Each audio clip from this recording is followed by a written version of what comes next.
Holy crap, we're back. Funny how family and holidays and life gets in the way of doing hobbies. So we are back with the Dirty Laundry Game Worn Hockey podcast. Last podcast we did was November the 3rd, and we kept trying to set up dates, and things are going on, and then I had to work late, or other things popped up. So now we're back at it, March the 16th. So I kind of laughed a few times whenever I'd be like, Doc, are we doing another one of these? And you'd be like, well, we're going to try, and we'd try to figure it out for both of our schedules. And I finally was like, Doc, did you kick me off the show? Hey, you didn't see any shows published. You're just fine.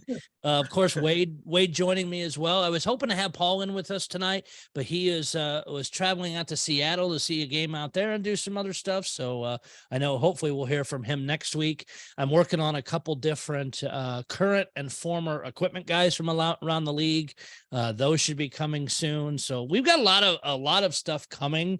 I wish I'd have gotten back into starting sooner, but it is what it is. One of the things that anytime I do any podcast, I do this one and I do a horror movie one with my son, I'm always drinking something, and this one is hockey related.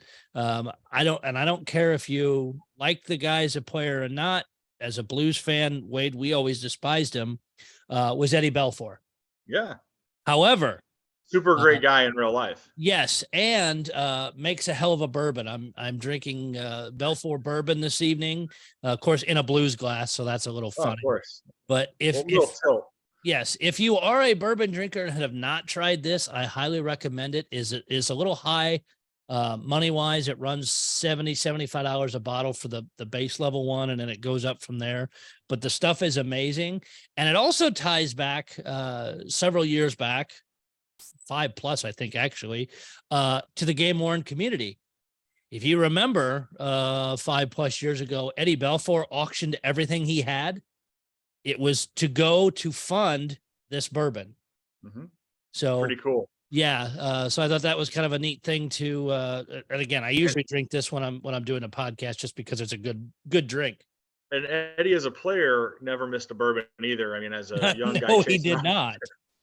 As a young guy chasing autographs, it was always funny because as much as we hated Eddie on the ice, off the ice, he was always pretty great signer and, pretty good guy, but you could always tell when he was coming back to the hotel and had a couple sauces in him.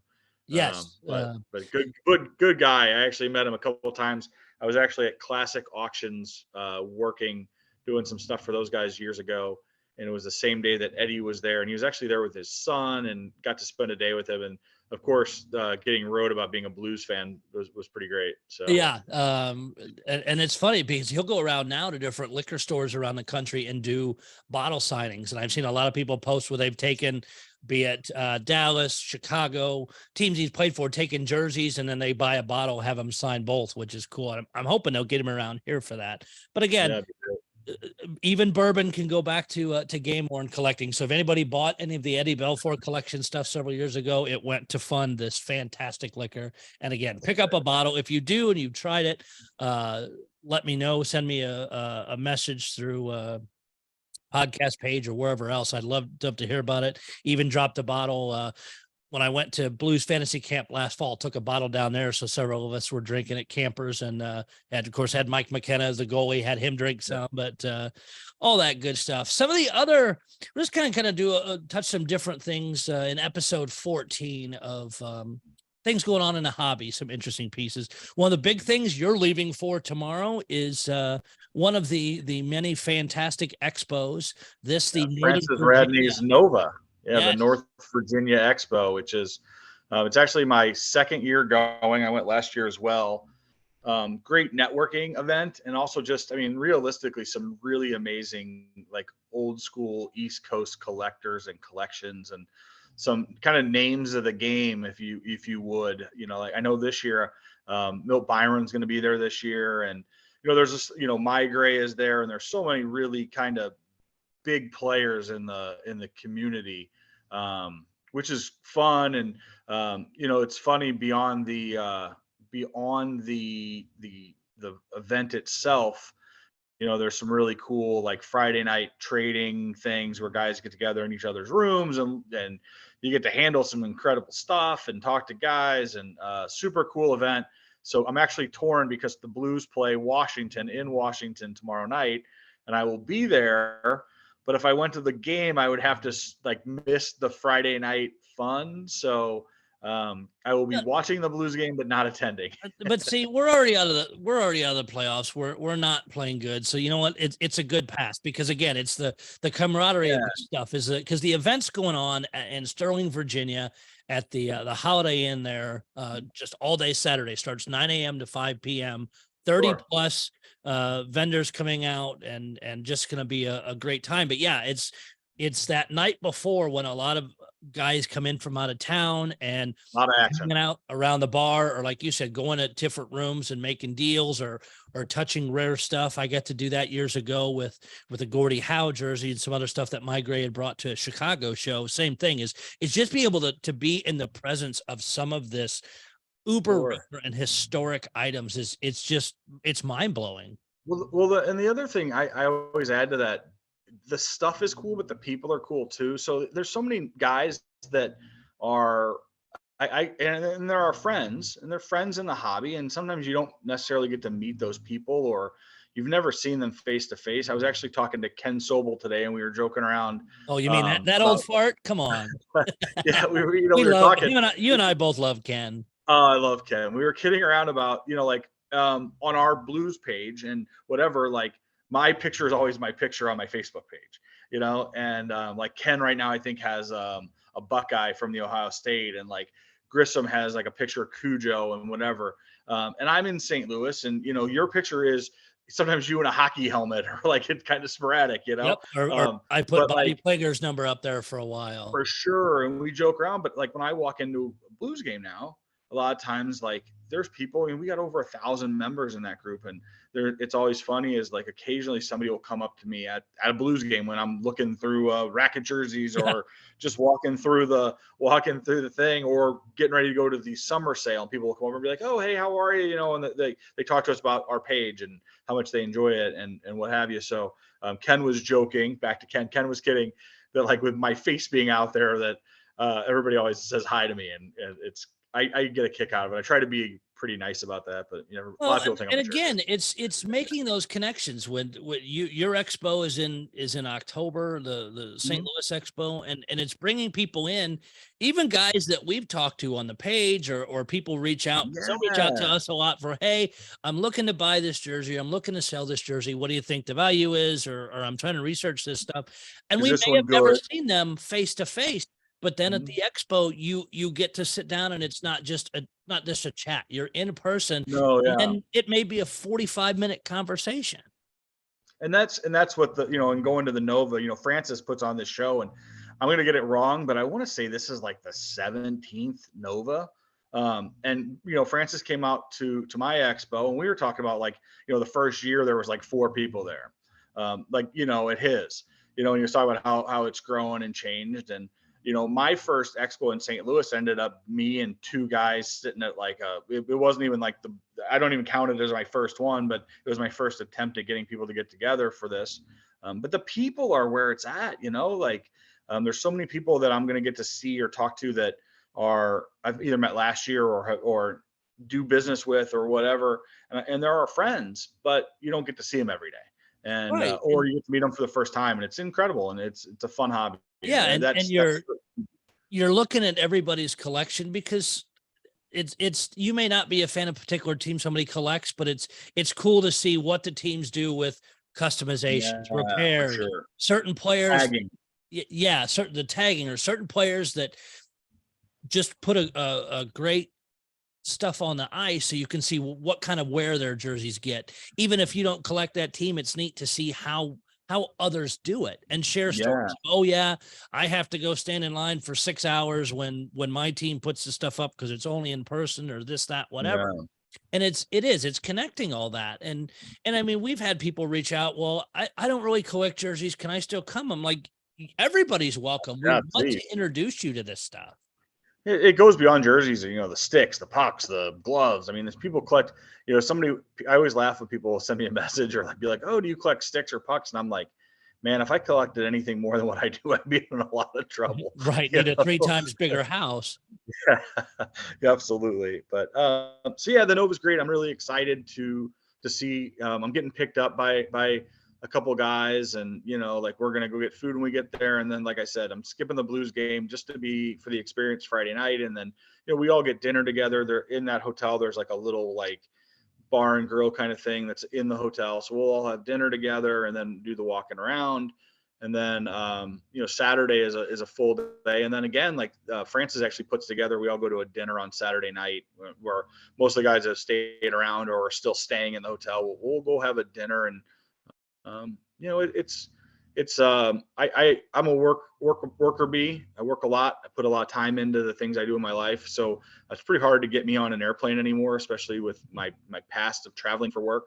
But this is actually one of those ones where like I don't actually dread the airplane or the Sure. flight or Yeah, the every hotel. second of it's gonna be enjoyable, and you're going to see friends and meet people. Yeah, Again, you'll probably meet people that you have only talked to, yeah, for previously, sure.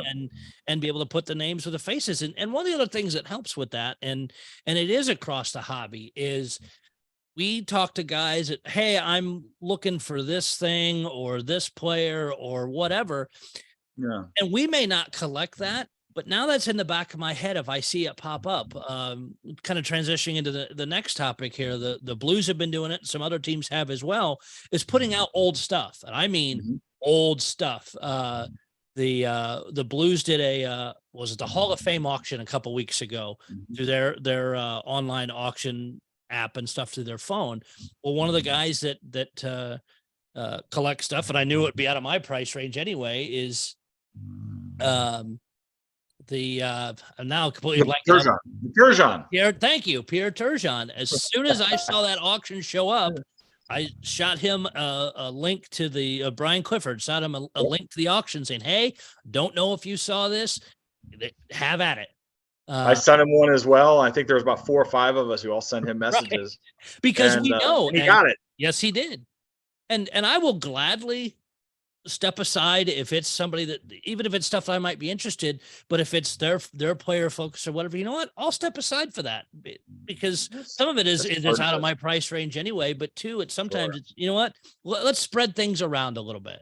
Yeah, for sure. And that's the thing. I mean, here, like I always say, the want bucket sometimes overflows the need bucket, and Yes. sometimes it's always good to let other people, part of this is it's fun to see other people enjoying the collecting as much. I mean, obviously I and you like to have our stuff, but I also think it's fun to see other people get their stuff too, like that Turgeon, would love to have that thing hanging in my collection, but why would I bid on that against a friend and against somebody who I know like placed a way higher value on it than I did? Right, and that's his guy. He goes For sure. after Awesome. Turgeons across the league. So So happy to have it. He was excited. I mean, like I know when he got it, he sent me a picture of the I got the mail day, uh, which is cool. I mean, that's great. And um, kind of just jump off of that, Nick and Brandon and the guys and gals over at the Blues are doing a great job of really opening the coffers for us fans and clearing some of that stuff out. Shout out to those guys for really, you know, catering to fan/collectors. Pretty great job they're doing. yeah, they're starting to understand it more, and we you and I and some others spend at length when we're at games talking to those guys and saying, "Hey, Sure. here's what we're hearing, here's what we're seeing. What do you guys know?" And it's a share of information. And like I said, several weeks back when they did the auction for Turgeon, there were big names in that auction. That was, they called it Yeah. an all-star auction. Of course, it was all-star weekend. You had a Mhm. 96, 97 Chris Pronger sold for 7,800. Mhm. Some of these are a little shocking that the prices fell where they were. A 93, 94 Brett Hull sold for 45 compared to 7,800 for a Pronger. I'm a little shocked by that. Yeah, I don't think that was probably the Hall was probably the deal of the auction. You and I have talked about it off camera and off the show, and I felt like everything sold at about market value. I think that Hall was like the best deal, but I think that was a playoff set, and they might have only played a couple games in it. So I But think that still, hurt it. and I guess, I mean, Pronger's a Hall of Famer too, so is Holt. Sure. But you'd think Was that too. was the Pronger a clown style or Yes. not a clown style? Yeah, it was the So that clown. I think that helps. The whole clown style sold for more, right? I mean, is that Yeah, 97, 98, which was this was actually the, what at that time what they would have called the third jersey for the Blues as Al McGinnis 97, 98. It was the starter dazzle cloth white. So when they first started showing those off, sure? that sold for 5,500. A clown style white of Prongers, a playoff one, sold for 4. But a 94, 95 whole clown playoff jersey sold for 7. Gotcha. Another McGinnis clown style 39.25. And I think they surprised everybody with that auction. right. And I think everything went for about value, maybe a little under, like hearing those again. But I don't feel like, there wasn't a deal to be had. I don't think there was any of those went like way below what I would say would be the fair market value. I think sometimes you'll see some of those when they come out of people's collections, they want a little bit more because they're hard. Those are hard jerseys to find. I mean, those are big ones. Well, right. I want to say that the McKennis, and I'd have to compare the year versus his thing, but wasn't that the year he had like the unbelievable season? That sounds right. I'd have to go double check the stats, but I think when we looked at that, I think that's kind of where it was. Yeah. But it's interesting to see with those, and I wonder how many other, and please again comment once the video is posted or send us messages after you hear this, what other teams hold back that volume, because and I'm trying to work on letting the Blues let me come down, interview them, do a podcast version, and then basically get a tour of where all this stuff is.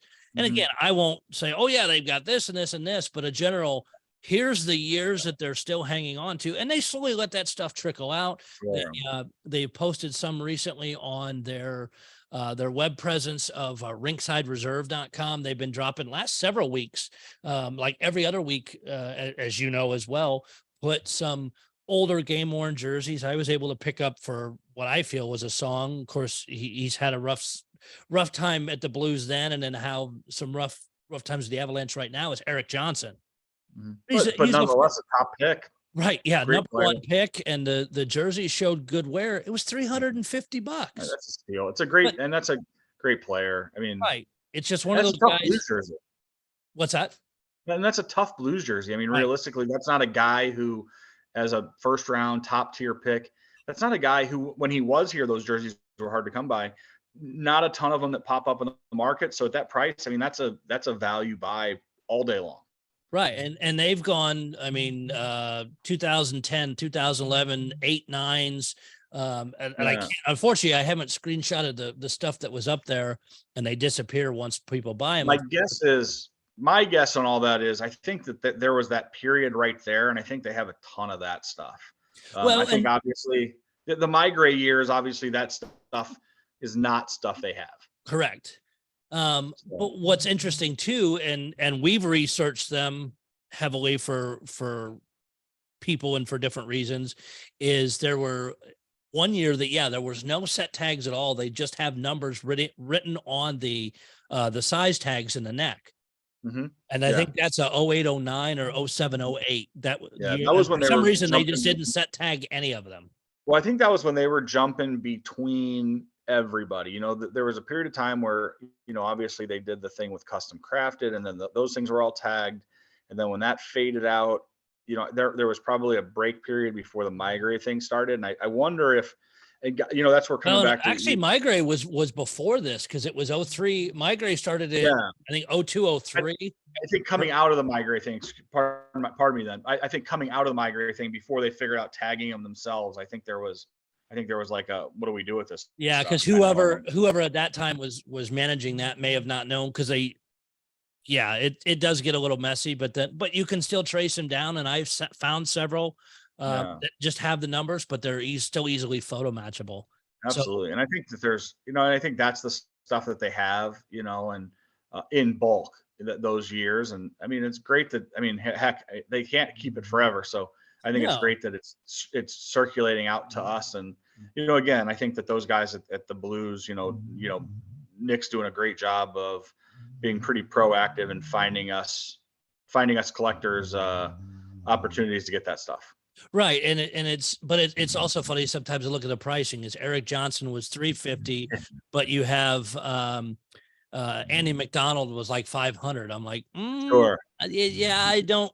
But again, sometimes it's somebody else is making that pricing decision and it seems a little weird. I'm not complaining, but it just kind of weird to see where some of the prices fall. I think we've seen that a couple times. Yeah. So it's one of those things is you've got to follow close and be ready. Another team did a kind of a semi-surprise drop, and I get the emails from them just because I sign up for all the different teams store things when they send out emails, is the Tampa Bay Lightning. Their stuff's over at tampabaysports.com. And then you go into the Lightning section. What was it? 2 days ago, they dropped a 2011 playoff set and the 2018 Vincent LeCavalier night jerseys. Really? And what was the pricing on those, if you don't mind? I didn't look. I haven't looked. I'm going to look it up now. Yeah, the 2011 playoffs and see who they have left. They had a decent. What's the website?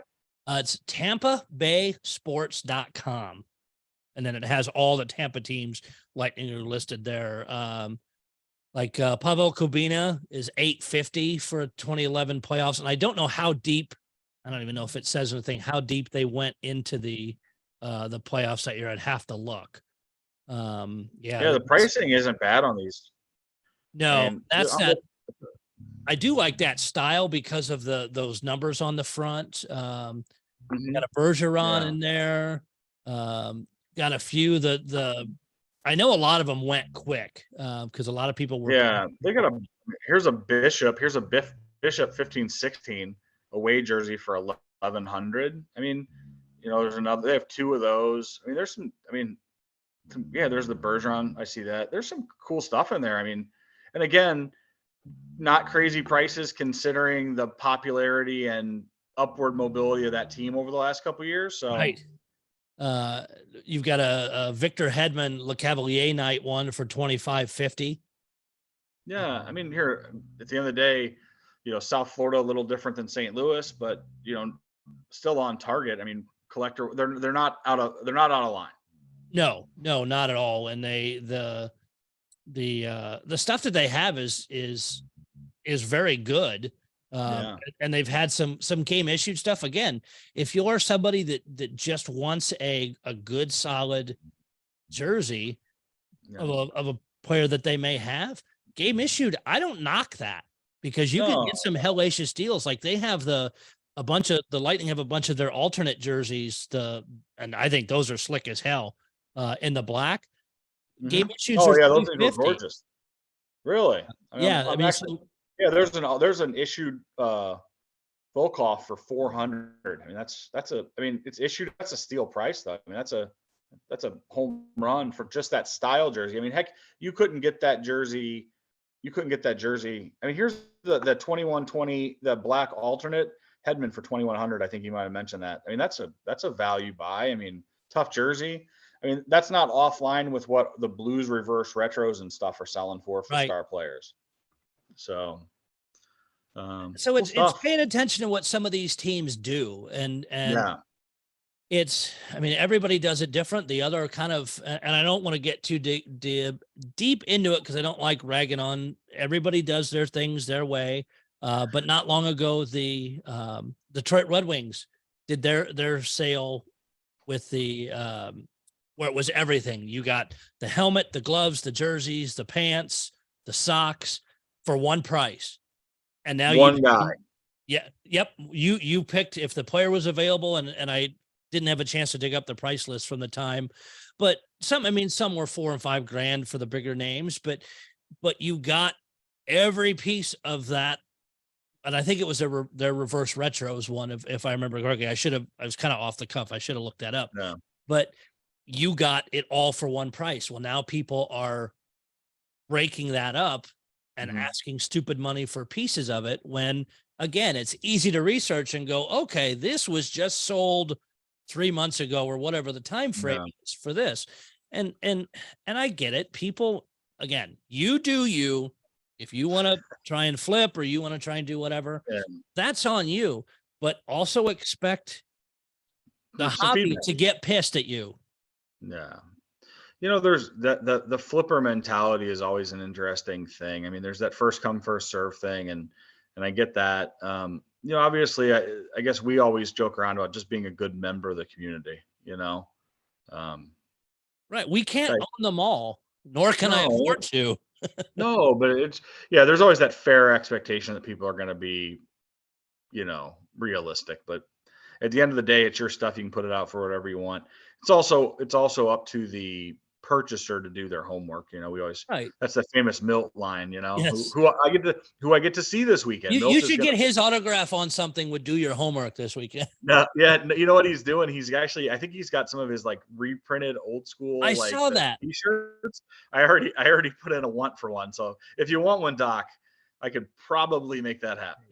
Uncle Milty's been around a long time. He's helped me with stuff, and again, one of those jewel guys that we always go to, and either to listen to stories or advice or whatnot. But Yeah, the guy's seen a lot. I mean, you got to right, respect those older guys. I mean, there's, I mean, here, I've told the story before. I remember being a kid at like this national sports card show in St. Louis, and being a kid who couldn't afford anything, but being at Milt's booth and digging through all those jerseys and dreaming about stuff I wish I could have afforded as a kid or been in a different position for, but always gracious. I mean, and Milt remembers me from those days, and that's some of my first jerseys were bought from a guy, guys like Milt and off the sure, list stuff, and yep. so In the hockey magazines and stuff, you'd get yeah, CMS for that stuff.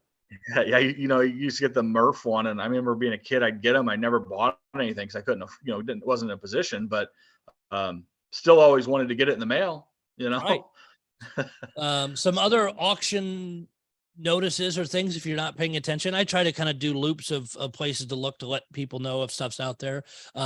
Auctions, NHL auctions right now has the set one Buffalo Sabres away jerseys up. Wow. So those pricings aren't terrible. Of course, Man, the Sabres big jerseys guys get a are, lot. yeah, Yeah. Sabres, it's one of those things like Sabres are one of those teams that is amazing to me. They have a tremendous following, and they sell, it looks like they sell, I know they do some stuff out of their team store. Most of that stuff is issued, or they did it before, but it seems like a lot of the stuff they use NHL auctions, and the prices on their stuff is always is strong. I mean, very strong. I know their anniversary stuff were really pretty with the gold logos and stuff. And man, that stuff, I would have loved to have just gotten one of those for my collection. They were beautiful, and oh they went yeah, for big money. and There was no deals to be had there. no, and the pricing on these aren't bad. They opened the other day on the 13th. They closed March 22nd. Some of them, the big names are up there. Alex Tuck's at 1324. You've got Tage Thompson at 1575, which honestly isn't, and this is a set one, No. which we know he scored a lot of goals in. Is Yeah. I think is a very good price for a Well, Thompson. just on eBay the other day, there was a preseason Thompson that I only garnished one bid, but I think it sold for $1,000 Wow. So for yeah, I mean, yeah, and that was on eBay, and you could probably look that up. There was I watched it. I just wanted to see if it got hot or if it caught any action. It really didn't catch any action, but it looks like somebody put that snipe bid in for $1,000 for a preseason jersey. I So, mean, you've but still that guy's got. a firecracker right now. Oh So, I mean, what yeah, do you? you've still got some at 200. They start them at $250. You've got some of these at 250. Yeah, Craig Anderson, his jersey's not very high. He's still playing out of his mind as a yeah, goalie at his age. So yeah, absolutely.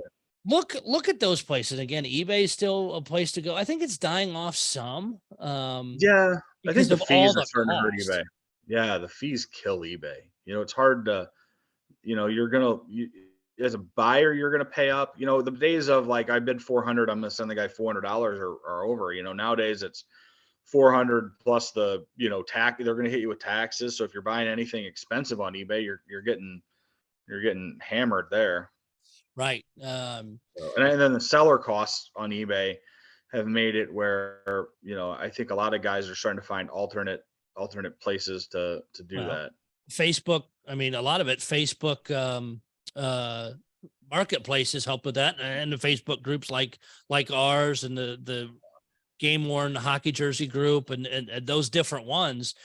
That's brought it. Plus, yeah, you're not paying fees. You can directly pay the person and have Sure. much more of a conversation than fight with this stupid with some of the other stuff. Our to go back to the Blues, and I know this is just a general one, but it's been dry as far as like, I remember 4 or 5 years ago, it used to always be stuff popping up for sale.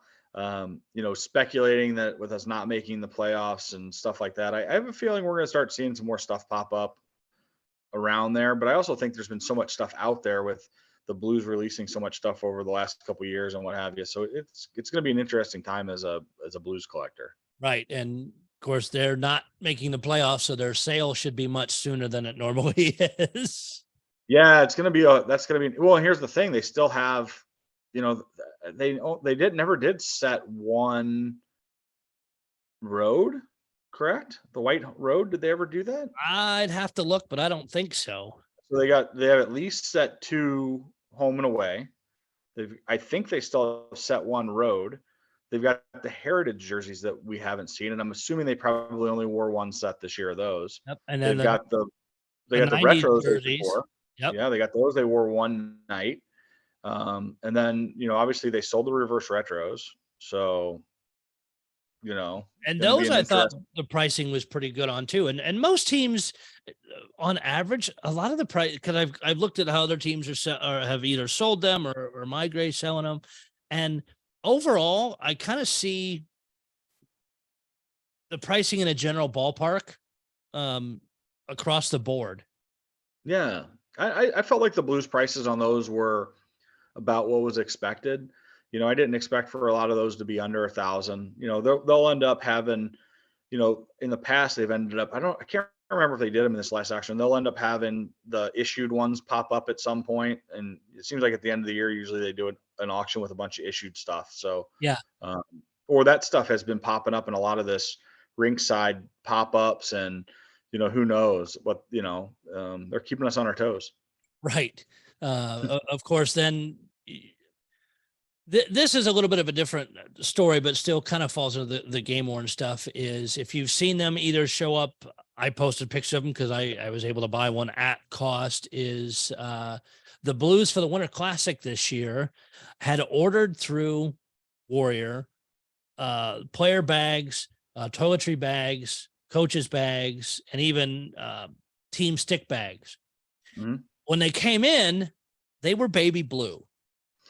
The Blues didn't like them, so they ordered and they're a rubbery material. They ordered new ones, which are a little bit darker. And I have what the for my shoulder here, what the colors ended up being. I picked this up through the Blues a while back, but this is the Winter Classic toiletry bag because I couldn't get any of the regular team bags. They did soakers and ended up being in this darker color. Well, they did the baby blue ones. The Blues kept them. They got them in, realized they must have never got a sample or just thought what sample looked different. So Pro Stock Hockey got all the bags, posted them just out of the blue. Luckily enough, I was able to pick up a player bag, and it's a very nice bag again with the rubbery material. But those people bought them and then tried to say they were super rare and jacked the prices to stupid amounts. But again, it's that game worn equipment that people are after. Some of them use it. I carry my gear in it. I mean, it's not just going to sit on a shelf, but sure, you've got 2 groups, especially with things like the gloves, the sticks, the skates. You have the collectors and you have the guys that actually buy and use that stuff. And absolutely. I do a little bit of both. If I can get a pair of Pro Stock or either new or used from the Blues for like $100, that's way cheaper than I'm gonna buy a pair of gloves and use them. Yeah, absolutely. I know the rinkside did that pop up at the Blues, the Junior Blues tournament that they had at Centene. Yeah, the big hockey tournament. And a guy that we're friends with, and he bought a set of pads, and I think he bought them to wear and use goalie pads. I think they were the Grice ones. So they were $500. Yeah, which I'm sure if a set of goalie pads are not $500. They're about between low end pro stuff or good quality, $1,750. Yeah, so it's a steal. That's why guys glom onto this stuff if they're going to use them too. Yeah. But it's again like everything else. Do your research because a lot of people rushed out, and I bought one anyway because I knew I love the logo because it has the Winter Classic logo and all stuff. But I reached out to Pro Stock afterwards. I'm like, hey, what's the story with these? Because I know they didn't use them. I've seen all the locker room pictures. They're like, yeah, they ordered and didn't like what they got and hung on to them and sold them later. But it's just some of those weird things. And the teams do all teams seem to do weird stuff or hoard weird things. And like I said, I'm hoping to pull back some of the curtain over the summer with some interviews that I want to do. Like I said, the Blues I want to do. I'm working on one of the former equipment guys for St. Louis. He should be on here in the coming week. So that'll be some fun stories. Because I also want to talk about how the players customize their, you don't see them as much anymore, but some of the jersey customizations we used to really see heavy. Yeah. Jumping in on that, the one thing I noticed is I've actually gotten 3 or 4 recent Blues jerseys. And both, I got the Shen and the Falk from this year, the reverse retro, and they both have custom sleeves. The sleeves have been tightened, and I've gotten a couple other ones. And so that's been the newest thing I've noticed on some Blues jerseys is those guys are all narrowing those sleeves up. And you see that year to year when sometimes the guys like them loose. And I think it may have to do with the material, but like I've got a 2001 Mike Eastwood. He was famous for looping his sleeves in and then putting elastic and tightening them down. So it was elastic to his wrist. But yes, I mean, we've seen what Ovechkin does with his jerseys with that fake extension that the NHL made him wear. So it looks like his jersey now, but some of those kind of stuff. And it's interesting to see because you may go seasons and look through every player's jersey and not see any customizations. And then something gets changed in a jersey or their preference changes and things get adjusted differently. Yeah. It's fun to watch. It's always neat to see those little changes. I have some Rangers jerseys, and the one thing I noticed on a lot of Rangers jerseys that I've never seen on a Blues jersey is they have Velcro inserts where they're having like Velcro inserts to either their pads or to their glove, which is neat. I mean, like you were talking about, every team is different. So, I think that has a lot to do with getting back to you having that conversation with an equipment guy, and where does this stuff come from? Yeah, and why does one team just sew the holes back together and others will use that patch material on the inside of the jersey and patch them like some of the teams do, where you flip it inside out, you see all these little tabs of the sticky patch material, and then it's sewn a little bit or just patched back together. But it's all the different fun parts of the hobby. And now that we're back doing this, I'm glad I didn't get fired. Yeah. No, hey, I just sent you a pink slip or driven one down to you, but no, we're going to be back doing this on a regular basis and probably for a while do it once a week, barring no work changes or things like that. And even if I can stack some over a week and then just spread out the show, so at least have one once a week. But we are back. It's been a while, and hopefully people missed it. I know a lot of people were enjoying the show, and hopefully it will continue. But like I said, sometimes family and life and work get in front of the hobbies, unfortunately. It does happen to the best of us, but at the end of the day, it's always fun to come back to this stuff. Yep.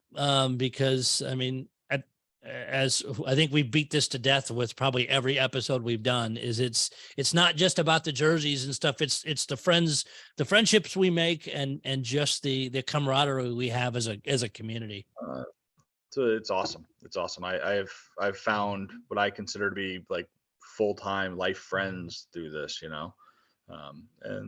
that's awesome. And even if it's Ken, I mean, it's okay. Yeah. I mean, I'm stuck with you, but beyond that. Yeah.